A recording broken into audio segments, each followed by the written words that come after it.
ಕೋಲಾರದಲ್ಲಿ ಹಕ್ಕಿ ಜ್ವರದ ಆತಂಕ ಹಿನ್ನೆಲೆ ಕುಕ್ಕಟೋದ್ಯಮಕ್ಕೆ ಬಿಸಿ ತಟ್ಟಿದ್ದು ಚಿಕನ್ಗೆ ಒಂದಷ್ಟು ಬೇಡಿಕೆ ಕಡಿಮೆಯಾಗಿದೆ. ಚಿಕನ್ ಅಂಗಡಿಗಳು ಖಾಲಿಯಾಗಿದ್ದು ಚಿಕನ್ ಪ್ರಿಯರೆಲ್ಲ ಕುರಿ ಮಾಂಸ ಹಾಗೂ ಮೀನಿನ ಮೊರೆ ಹೋಗಿದ್ದಾರೆ. ಈ ಕುರಿತು ನಮ್ಮ ಕೋಲಾರ ಪ್ರತಿನಿಧಿ ರವಿ ನಡೆಸಿರುವ ಗ್ರೌಂಡ್ ರಿಪೋರ್ಟ್ ಇಲ್ಲಿದೆ. ರಾಜ್ಯದಲ್ಲಿ ಹಕ್ಕಿ ಜ್ವರದ ಆತಂಕ ಹಿನ್ನೆಲೆಯಲ್ಲಿ ಒಂದಷ್ಟು ಮಾರುಕಟ್ಟೆಯಲ್ಲಿ ಎಫೆಕ್ಟ್ ಆಗಿದೆ ಅಂತ ಹೇಳ್ಬೋದು. ಯಾಕಂದರೆ ಒಂದಷ್ಟು ಚಿಕನ್ ಅಂಗಡಿಗಳಲ್ಲಿ ಈಗಾಗಲೇ ಗ್ರಾಹಕರ ಕೊರತೆ ಎದುರಾಗಿರ್ತಕ್ಕಂಥದ್ದು. ಇಲ್ಲಿ ನೋಡೋದಾದರೆ ನಾವಿವತ್ತು ಕೋಲಾರ ನಗರದ ಮಟನ್ ಮಾರುಕಟ್ಟೆಯಲ್ಲಿದ್ದೇವೆ. ಒಂದಷ್ಟು ಚಿಕನ್ ಅಂಗಡಿಗಳಲ್ಲಿ ಗ್ರಾಹಕರಿಲ್ಲದೆ ಖಾಲಿಯಾಗಿರ್ತಕ್ಕಂಥದ್ದು. ಇನ್ನು ಈ ಭಾಗದಲ್ಲಿ ಮೀನು ಅಂಗಡಿ ಮತ್ತು ಮಟನ್ ಅಂಗಡಿಗಳಲ್ಲಿ ಹೆಚ್ಚಾಗಿ ಗ್ರಾಹಕರು ಇರ್ತಕ್ಕಂಥದ್ದು. ಅಂದರೆ ಚಿಕನ್ಗೆ ಬದಲಿಯಾಗಿ ಮೀನು ಮತ್ತು ಮಾಂಸಕ್ಕೆ ಮೊರೆ ಹೋಗ್ತಾ ಇದ್ದಾರೆ ಅನ್ನೋಂಥದ್ದು ಸದ್ಯ ಇಲ್ಲಿ ತಿಳಿದು ಬರ್ತಾ ಇರ್ತಕ್ಕಂಥ ದೃಶ್ಯಗಳಾಗಿರ್ತಕ್ಕಂಥದ್ದು.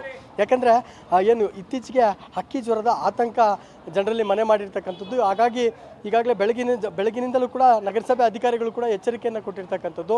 ಜೊತೆಗೆ ಒಂದಷ್ಟು ಶುಚಿತ್ವವನ್ನು, ಜೊತೆಗೆ ಯಾವುದೇ ಮಾರಕ ಕಾಯಿಲೆಗಳು ಬರದಂತೆ ಎಚ್ಚರ ವಹಿಸುವಂತೆ ಈಗಾಗಲೇ ನಗರಸಭೆ ಅಧಿಕಾರಿಗಳು ಕೂಡ ಈ ಒಂದು ಮಾರುಕಟ್ಟೆಗೆ ಭೇಟಿ ಕೊಟ್ಟು ಪರಿಶೀಲನೆಯನ್ನು ನಡೆಸಿರ್ತಕ್ಕಂಥದ್ದು. ಜೊತೆಗೆ ವ್ಯಾಪಾರಸ್ಥರಿಗೂ ಕೂಡ ಒಂದಷ್ಟು ಮಾಹಿತಿಯನ್ನು ಕೊಟ್ಟಿರ್ತಕ್ಕಂಥದ್ದು. ಅದರಂತೆ ಈಗಾಗಲೇ ಮಟನ್ ಮಾರುಕಟ್ಟೆಯಲ್ಲಿ ಒಂದಷ್ಟು ವ್ಯಾಪಾರ ವಹಿವಾಟು ನಡೀತಾ ಇದೆ. ಅದರಲ್ಲೂ ವಿಶೇಷವಾಗಿ ಮೀನು ಮತ್ತು ಕುರಿ ಮಾಂಸಕ್ಕೆ ಹೆಚ್ಚಾಗಿ ಬೇಡಿಕೆ ಬಂದಿರತಕ್ಕಂಥದ್ದು. ಒಂದಷ್ಟು ಕೋಳಿ ಅಂಗಡಿಗಳು ಒಂದಷ್ಟು ಕಡಿಮೆ ಆಗಿರ್ತಕ್ಕಂಥದ್ದು. ಯಾಕಂದರೆ ಹಕ್ಕಿ ಜ್ವರದ ಆತಂಕ ಜೊತೆಗೆ ಭಯ ಜನರಲ್ಲಿ ಕಾಡ್ತಾ ಇದೆ.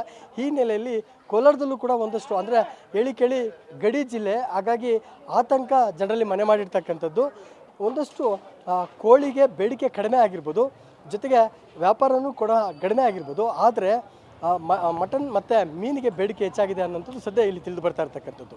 ಕ್ಯಾಮರಾಮನ್ ಮದನ್ ಜೊತೆ ರವಿ, ಪಬ್ಲಿಕ್ ಟಿವಿ, ಕೋಲಾರ.